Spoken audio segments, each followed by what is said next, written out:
Vamos andar mais um pouquinho aí? Vamos andar mais um pouquinho lá para Jericó, lá fora, né? Então, o que acontece? Eles gritam, né? Lembra lá? Vai 7 sacerdotes. Como que é a história, né? Continuar, né? Já tá. Tá.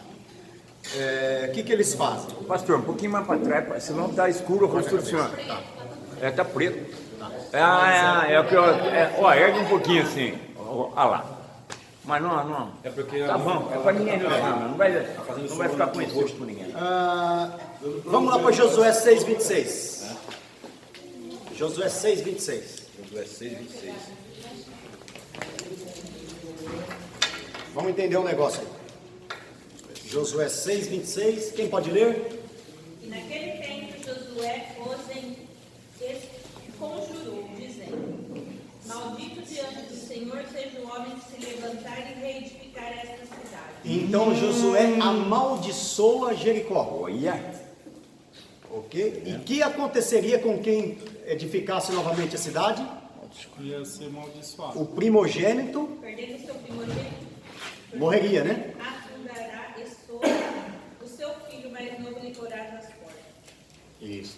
Então a maldição, se alguém voltasse a edificar novamente Jericó, o que edificasse, o filho dele morreria e o filho dele também. Questão o filho do filho do filho. 3 gerações. Há 3 gerações. Vamos lá. morreria. Será que isso aconteceu? 1 Reis capítulo 16, vamos abrir aí, versículo 34. Primeiro e último, né? Primeiro e último. Vamos ver o que aconteceu. 1 Reis capítulo 16, versículo 24. Versículo Rei Acabe, não é isso? 34, perdão.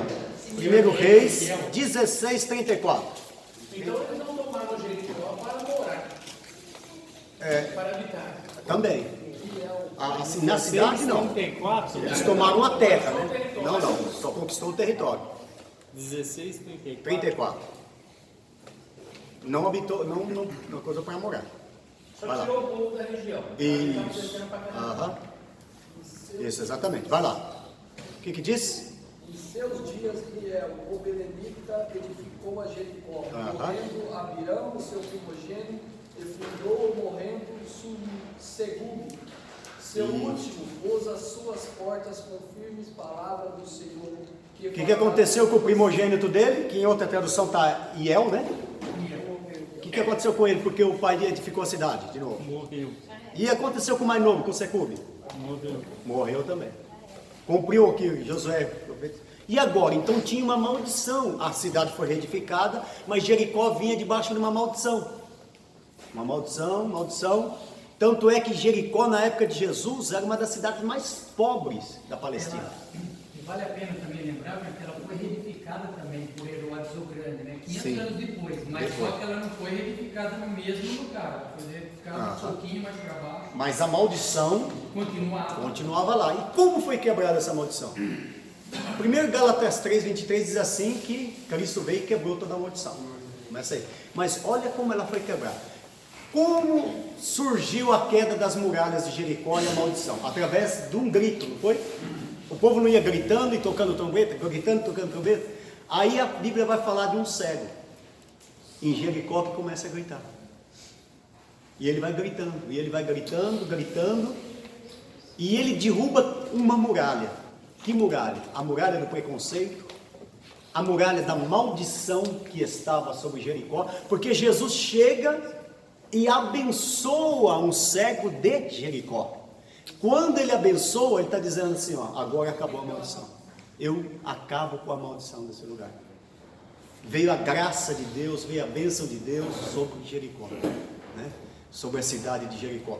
Deus ali, veja bem, Jesus estava abençoando.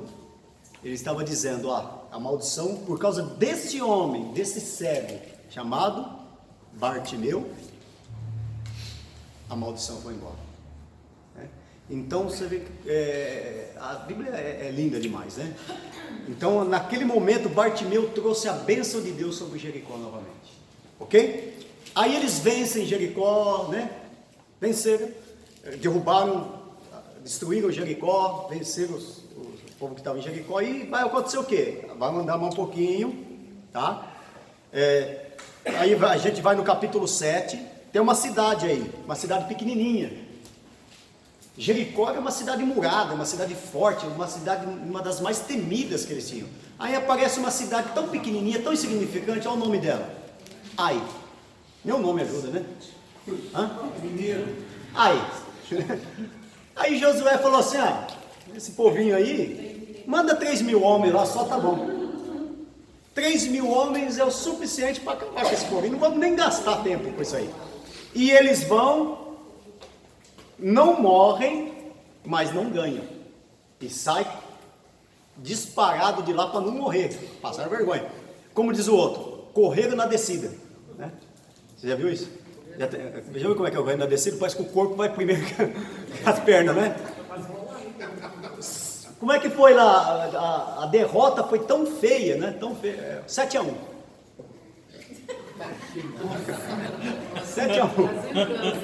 7-1. Aí o que acontece? Chega lá, aí eu lembro que eu falei do Josué? Olha, quando Josué vê aquilo, Josué fala assim, Senhor, o que aconteceu com a gente? O Senhor poderia ter, por que o Senhor não deixou a gente antes do Jordão? Por que o Senhor trouxe a gente para cá? Deixasse a gente, ele foi falar com Deus, né? Deixasse a gente lá no Jordão mesmo, lembra do povo lá de Israel? Não tinha lugar para enterrar a gente no Egito? Josué estava mais ou menos. Aí Deus conforta Josué e falou, Josué, isso aí é o seguinte, fica tranquilo que isso é um caso isolado, é que tem um anátema no meio do povo. Por quê? Eles pegou Acã, né? Pegou uma capa babilônica, ele foi lá, Deus falou, o que tiver de ouro e tudo, deixa que é para fazer o tabernáculo. Não leva, não pega nada. E ele catou uma capa babilônica, achou bonita a capa, uma cunha de ouro, né? E 200 ciclos de prata. E escondeu dentro da tenda. Aí fala das coisas escondidas dentro, né? Muita coisa está escondida dentro do quarto, né? Dentro do celular, né? Aí vai longe, mas não o nosso caso aqui agora é a aplicação. A aplicação vai ser na hermenêutica. Nós só vamos aplicar o texto, aprender a aplicar o texto na hermenêutica, tá? Vamos deixar isso histórico, agora é história. Aí descobriram quem era o anátema, né? E pronto, resolveu o problema. Aí vem uma coisa interessante. Quem morreu? Quem errou não foi o Acã? E quem que morreu? O pai, a mãe, o tio, o sobrinho, o avô, o tataravô, o neto, o filho, dizimou a família toda. Por que faziam isso? Você viu que quando invadiam o local, eles matavam até as crianças? Por quê? Porque se você deixasse aquela criança viva, quando ele crescesse, foi ele que me matou. Ele ia lá e matava ele. Então tinha que dizimar toda. Ele ia crescer e falar, quem foi que matou meus pais? Foi eles iam, ok? Então é por isso que dizimar. Vamos lá. Aí nós vamos para o capítulo de número 9. Eu estou tentando correr, irmãos, e cortando para ver se a gente entendendo a história. Eles conquistam Ai, né? Aqui, ó. Olha o Ai aqui, ó. O Ai só. Conquistaram, pararam em Gilgal, conquistaram Jericó e subiram para Ai. Certo? Conquistam Ai. Só que aí os outros povos, o que eles fazem? Eles descobrem que eles estavam crescendo, estavam dominando, e 5 reis. Mas antes disso aí, ele vai parar em Gibeon. Quando ele para em Gibeon, os gibeonitas fazem o quê? Eles chegam lá com cara de coitadinho. Disfarçam que estavam... Chega lá com sandália velha, sapato velho, roupa velha, camisa velha, tudo velho. E se finge de mendigo e tal, e faz aquela carinha de gatinho de bota, do gato de botas. E o Josué comete um grande erro, que é fazer o quê? Deixar o povo dos gibeonitas. Tem crente que gosta disso, né? Tem o espírito gibeonita. Guarda carro velho, sapato velho, tênis velho, meia velha, né? O espírito gibeonita. Aí ele faz o quê? Ficou com dó do gibeonita, falando, nós vamos ser seu escravo, deixa a gente aqui, não mata a gente não. E deixou. E o que aconteceu? Lá na frente, nos capítulos da frente, Josué viu que eles estavam fazendo aquilo, aquilo era tudo um circo, então fizeram deles tiradores de água e rachadores de lenha. Ó, então agora, por desaforo, vocês vão virar escravos. Mas aí deixaram eles ainda. Criaram um vínculo, casaram com mulheres estranhas. Não, você vai matar ele não, porque ele é meu parente agora. Olha o problema. Mas Deus também permitiu aquilo, por quê? Porque o inimigo é importante na nossa vida. Sabia? O inimigo faz você se aproximar de Deus, faz você... O inimigo é bom, em parte é bom. Você fica mais perto de Deus, mais dependente de Deus e tudo mais. Mas aí, vamos lá para o capítulo 10, né? E o capítulo 10 ele faz o quê? A Bíblia vai dizer aí que esses povos, né? O rei de Jerusalém, ele faz... O que ele faz? Ele ajunta com Adoni-Bezeque, que era o rei de Jerusalém, ajunta mais 4 reinos, 4 povos, tá? E vão lutar com eles no Vale de Gibeon. E aí você vê aquela história que muitos de nós conhecemos, lembra? Que eles foram contra essa liga, né? Essa liga de 5 reis. E quando o que Josué entendeu? O estrategista de guerra, ele falou: se escurecer, a gente vai perder para eles. Aí ele faz uma oração, vamos dizer assim, né? Sol, né? O sol e a lua, né? Sol, detente no vale de Gibeon, e lua no vale de Ascalon. E o sol e a lua se deteve, a Bíblia vai dizer, por quase um dia. Parou. Na verdade, o que para não é o sol e a lua, né? É o planeta, mas pararam. Aí vão dizer assim: mas quem roda é a Terra, a lua não se movimenta. A Terra, como é que ela parou? Parou porque a Terra parou. Mas se a Terra parou, ela parou também, ok? Isso aqui é o importante, tá? Então eles começam ali a guerrear, né? E o que me chama a atenção é que a NASA vai dizer que eles observam os planetas e eles conseguem, desde o começo da humanidade, descobrir pelos planetas, pelos supercomputadores que a NASA tem. Eles encontraram uma lacuna de um dia na humanidade, de um dia. Isso tudo através da contabilização dos elementos. Se você estudar isso aí, você vai ver que tem lógica o que eles falam. Só que falta um dia. Aí você vai ver que Josué, o sol e a lua parou por quase um dia. Mas não deu um dia. Só que o relógio de Acaz, lembra? Retrocedeu 10 graus. Com um pouco do relógio de Acaz, e com esse completou um dia. Que falta na história da humanidade. Faz todo sentido. Ok? Vamos lá? Bom, lembra do... Bom, aí o que acontece, para encerrar aí, Caleb, eles conquistam a terra e Caleb falou: lembra da promessa que Moisés fez para mim? Moisés fez uma promessa para mim, que esse local aqui é meu. Aí dá o local para ele. E o erro de Josué, qual foi? Qual foi o maior erro de Josué?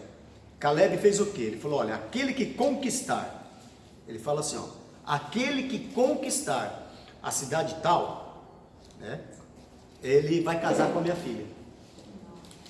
Eu vou dar uma cidade para conquistar. Se ele conquistar essa cidade, ele vai casar com a minha filha. E um homem faz isso. Opa, deixa comigo então. Quem é esse homem? Otoniel. Otoniel, depende da tradução.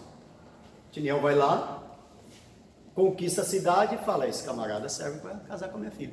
E ele então se casa com a filha de Caleb.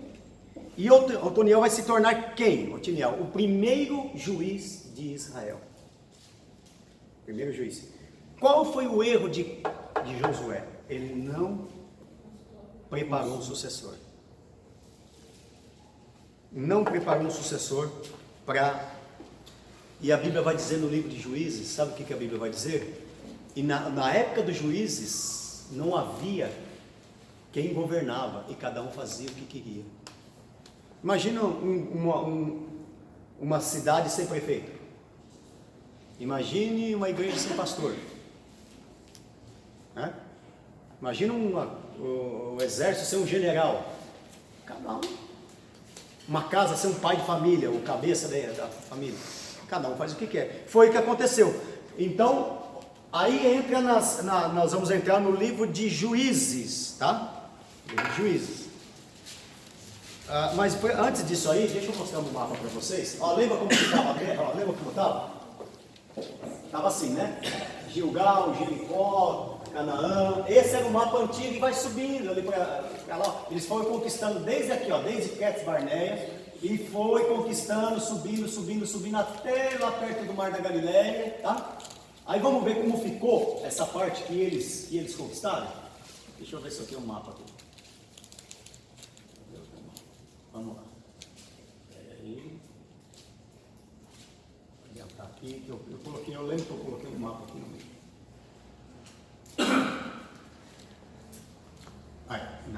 Aqui ó. Vamos lá. Lembra? Estava assim, né? Aí. Esse aqui tá melhor. Ó. Aí. Esse aqui é o Mar Morto. Ok? O Rio Jordão. O Mar da Galileia. Então aqui ó, é Cades Barneia, essa região ficou toda de Judá. E como foi feita essa distribuição? Por sorteio. Chegavam, pegavam junto com Eliezer, né? Eles sorteavam, pegavam os maiorais da tribo e sorteavam, e cada um ficou. Aonde fica Jerusalém aí? Vocês sabem? Jerusalém está aqui, ó, Benjamim, tá? Ficou com a tribo de Benjamim. Aqui está Jerusalém, e vai subindo aqui, ó, ok? Aqui o Mar da Galileia. Não, o Mar Morto, esse maior? Perdão, Mar Morto. Aí é o Mar da Galileia aqui. O Rio Jordão aqui, né? Isso. O Rio Jordão deságua no Mar Morto, é isso? Né? Ele deságua aqui no Mar Morto. E aí foi, na verdade, irmãos, por exemplo, Jerusalém, quando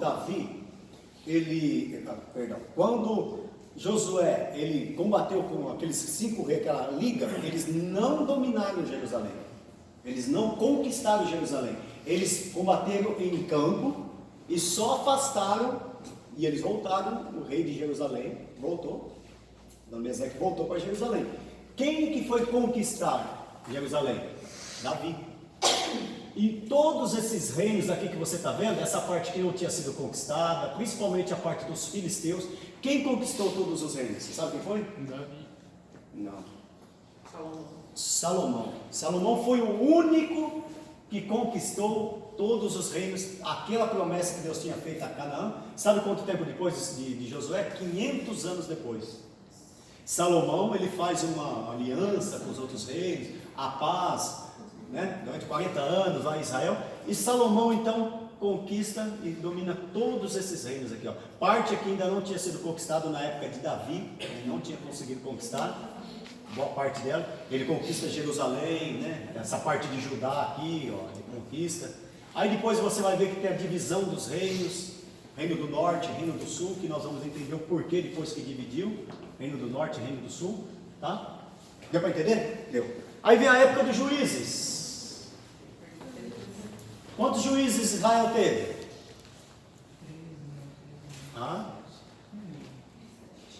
Não há precisão quem escreveu o livro de Juízes, tá? Ninguém sabe exatamente, tá? Da mesma forma, a discussão gravita em torno da sua autoria. Ninguém sabe a sua autoria e nem a época, para a época exata do livro de Juízes. A visão tradicional aponta para Samuel, mas é só uma, ok? Naqueles dias não havia rei em toda a terra. Olha o que diz aí Juízes 21, 25. E cada pessoa fazia o que dava na teia. Vou matar. Vou atravessar o final vermelho, vai. Não tem ninguém queimando aqui mesmo, então. Aí, aonde foi preciso levantar juízes. Quem são eles? Aqui tem uma tabela aqui que é melhor, ó. Essa. Ó, 1, 2, 3, 4, 5, 6, 7, 8, 9, 10, 14 juízes. Ok? 14 juízes. Aí eles são divididos em juízes maiores e menores. Os maiores eram Otoniel. Por que Otoniel? A tradução mais certa é Otoniel. Por que chamado de juízes maiores e menores? Porque que tinham mais assuntos sobre eles. Ok? Otiniel, Eude, Débora, Gideão Jefté e Sansão. São os maiores, depois vem Sangar, Tola, Jair e outros. Otiniel foi o primeiro juiz, depois vem Eude. Você lembra a história de Eude? Vamos resumir aqui? O que fala de Eude? Tinha o rei de Eglon, dominava sobre aquela época, certo? Sobre Israel. Lembra do rei gordinho? Não sei porque que eu estou olhando para você falando isso, cara. Não era bem gordinho. Você está emagrecendo, né, cara? Era bem gordinho, certo? Então, esse Eude, o que ele faz? É o rei de Eglon, né? Na época lá. E a Bíblia vai dizer que Eude era canhoto. Por que a Bíblia vai dizer que ele era canhoto? Porque acredita que ele tinha alguma deficiência. Alguma deficiência. Por isso que ele é chamado até de o rei improvável. Ninguém esperava nada de Eude. Ninguém esperava. Tanto é que Eude era tão improvável que quando ele foi pagar o imposto para o rei de Eglon, ele vai pagar o imposto, ele deixou ele entrar dentro da sala do rei sozinho. O que um canhoto vai fazer? Eu sou canhoto? Eu sou canhoto. E por quê? Com alguma deficiência que ele deveria ter na mão direita, ele, a mão direita dele, ele né? Não faz nada. E canhoto? Então não. E ele levou escondido uma espada dentro da coxa, né? Mais ou menos 45 centímetros. Mais ou menos isso aqui, né? 2 palmos. Isso aqui, ó. Aí ele chega no ouvido do... Lembra? No ouvido, ó, tem um recado para dar. Aí ele falou, qual que é o recado? Ó, tem uma mensagem de Deus que Deus tem para você. Qual que era a mensagem? Né? E a mensagem era essa. Ele pega a espada, arranca da coxa e a Bíblia vai dizer que a espada ficou lá dentro da barriga dele, nas entranhas dele, né? Saiu o intestino para fora, tudo. E ele foge, e quando chegaram lá, ele já estava morto. E aí Eude se transforma no libertador, né? Improvável. Isso aí, a gente, aplicação na nossa vida, Deus usa as coisas improváveis. Daquele que você pensa que Deus não vai usar, é o que ele acaba usando. Eu sou o menor da minha tribo, Senhor. Eu não sei falar. Eu sou apenas uma criança. Eu sou caco dos cacos, né? É esses que muitas vezes Deus usa. O improvável, né? Aí depois de Eude vem quem? Débora. Lembra de Débora? A primeira juíza. A terceira de Israel. Ela faz uma aliança, chama Baraque, faz uma aliança para lutar contra quem? Contra Jabim. Jabim, que era o rei de Canaã, que tinha um grande general. Quem que era o general dele? Císara, né? E eles conseguem convencer a Baraque a enfrentar. E eles enfrentam, só que na guerra, qual que é o problema é que esse rei de Canaã, chamado Jabim, ele tinha 900 carros de ferro. Era um reino dificílimo, por isso que ninguém queria. Aí Débora falou, puxa, eu acho que o camarada pensou, vai perder para uma mulher, vamos dar um jeito aí, vai ficar feio para nós, né? Aí Baraque vai com ela para a guerra. E o que a Bíblia fala que Deus faz? Ele manda uma chuva e na chuva os carros encalham, não conseguiam usar os carros. Aonde eles vencem o povo de Canaã, que estava em Canaã, e ele venceu o povo de Canaã e faz o quê? Císara foge. Lembra da história? Foge, esconde dentro de uma... Tem um camarada chamado Weber, ele falou, não vou para a guerra não, vou ficar aqui mesmo, não quero briga não. Ficou lá. E ela esconde dentro da casa de Eber, né? E lá dentro tinha uma mulher. Quem que era essa mulher? Lembra o nome dela? Jael, tá? Ela pega, o que Jael faz? A hora que ele entra lá, falou, ó, eu vou dormir aqui, ele estava cansado, super cansado, vou dormir, vocês deixam, se chegar alguém, você me fala, pensou que... E quem que armava as tendas naquela época? Eram as mulheres que armavam a tenda. Chegava no local, a mulher que ia armar a tenda. Então ela que batia a estaca, e dentro da tenda tinha uma estaca e um martelo, marreta. Quando Císara estava dormindo, dormiu, desmaiou, né? Cansado. O que ela faz? Ela pega uma estaca e fica na têmpora. Ele estava deitado de lado, na têmpora dele cravou. Nem precisa dizer que ele morreu, né? Entendeu? Né? E o que Císera, olha aqui como a história tremenda. O que Císera costumava fazer, irmão?